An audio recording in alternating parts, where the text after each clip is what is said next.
Una sola gota de sangre. Eso era todo lo que se necesitaba para cambiar la historia de la medicina para siempre. Sin agujas intimidantes, sin tubos llenos de sangre venosa y sin esperar días por un diagnóstico. Una joven de apenas 19 años prometió que con un pequeño pinchazo en el dedo y una máquina del tamaño de una impresora, podría detectar cientos de enfermedades, desde colesterol alto hasta diabetes y cáncer terminal. Durante más de una década, el mundo le creyó. Silicon Valley la coronó como la primera mujer multimillonaria en crear su propio imperio. Presidentes, secretarios de Estado y los inversores más astutos del planeta le entregaron su dinero y su confianza sin hacer preguntas. Su empresa, Theranos, alcanzó una valoración astronómica de $9.000 millones. Pero detrás de los cuellos de tortuga negros, la voz impostadamente grave y las portadas de revista, se escondía la mentira más peligrosa y elaborada de la era moderna. Una mentira que no solo defraudó miles de millones de dólares, sino que puso en juego la vida de miles de pacientes reales. Esta es la historia de cómo Elizabeth Holmes construyó un imperio sobre humo y de cómo su propia soberbia terminó por destruirla.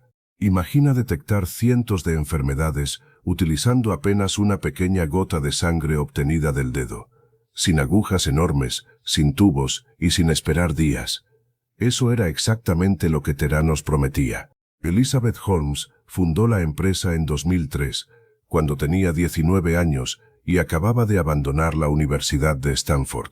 Su discurso era irresistible.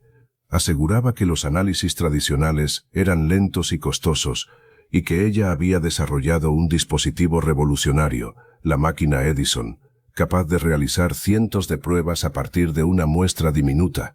Si aquello era cierto, millones de personas accederían a diagnósticos tempranos y los sistemas de salud se transformarían. Por eso casi nadie quiso cuestionarla. El dinero comenzó a llegar de inmediato.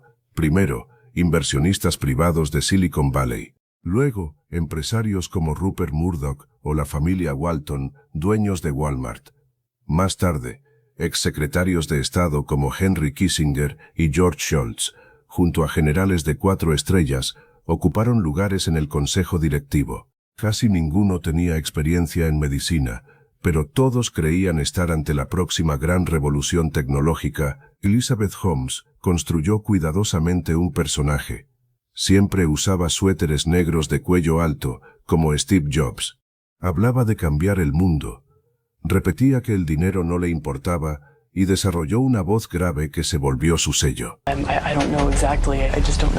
Empleados aseguraron después que esa voz no era natural y que la impostaba para transmitir autoridad en un mundo de negocios masculino.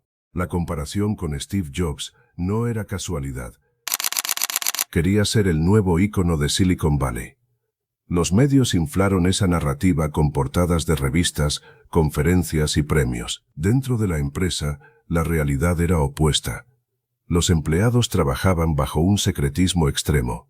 Los departamentos estaban aislados entre sí, y quien hacía preguntas incómodas o mostraba dudas sobre la tecnología era despedido de inmediato. La cultura interna no se basaba en la ciencia, sino en el miedo. Existía un problema devastador. La tecnología simplemente no funcionaba. La máquina Edison no procesaba las muestras de forma confiable. El aparato se calentaba, fallaba y arrojaba resultados erráticos. Pacientes reales recibían diagnósticos equivocados. Algunos creían estar sanos estando enfermos, mientras otros padecían la pesadilla de falsos diagnósticos de cáncer o diabetes. Cuando Theranos firmó un acuerdo con la cadena de farmacias Walgreens para llevar sus análisis al público, la presión se disparó. En lugar de admitir las fallas, ocurrió algo más grave. Theranos usó en secreto equipos comerciales de competidores como Siemens para procesar las pruebas. Para meter esas micromuestras en máquinas tradicionales, los empleados debían diluirlas, destruyendo la precisión de los análisis. Públicamente presumían su tecnología revolucionaria, pero a puerta cerrada dependían de máquinas convencionales. Los inversionistas no lo sabían, y millones de dólares seguían entrando. Toda gran mentira necesita silencio, hasta que alguien decide romperlo. Erika Cheung y Tyler Schultz, dos jóvenes empleados, lo hicieron. Tyler era nieto de George Schultz, miembro estrella de la junta directiva. Al ver el riesgo para los pacientes, intentaron alertar internamente. La respuesta fue acoso y amenazas legales. Pese al miedo, hablaron con la prensa. La información llegó al periodista John Carreyrou, del Wall Street Journal. Tras meses de investigación, en octubre de 2015 publicó el reportaje que destapó el escándalo. La tecnología estrella era una farsa y las pruebas se hacían con equipos de la competencia. Tras la publicación del artículo en el Wall Street Journal, Elizabeth Holmes intentó salvar su imperio atacando. Apareció en televisión diciendo una frase que pasaría a la historia. This is what happens when you work to change things, and first they think you're crazy, then they fight you, and then all of a sudden you change the world. Pero el daño ya estaba hecho, y la realidad científica terminó por aplastar la narrativa. Las agencias reguladoras federales de Estados Unidos enviaron inspectores de emergencia a los laboratorios de Theranos. Lo que encontraron fue una pesadilla operativa, datos falsificados, controles de calidad inexistentes y pruebas clínicas que ponían en riesgo inmediato la vida de los pacientes. En cuestión de semanas, las autoridades le prohibieron a Holmes operar cualquier laboratorio médico y le revocaron las licencias a la empresa. El efecto dominó fue brutal. Walgreens, el gran socio comercial que había invertido cientos de millones, rompió relaciones de inmediato y demandó a la compañía. Los grandes inversionistas, al darse cuenta de que habían sido engañados con demostraciones falsas y estados financieros manipulados, retiraron hasta el último dólar y llevaron el caso a los tribunales.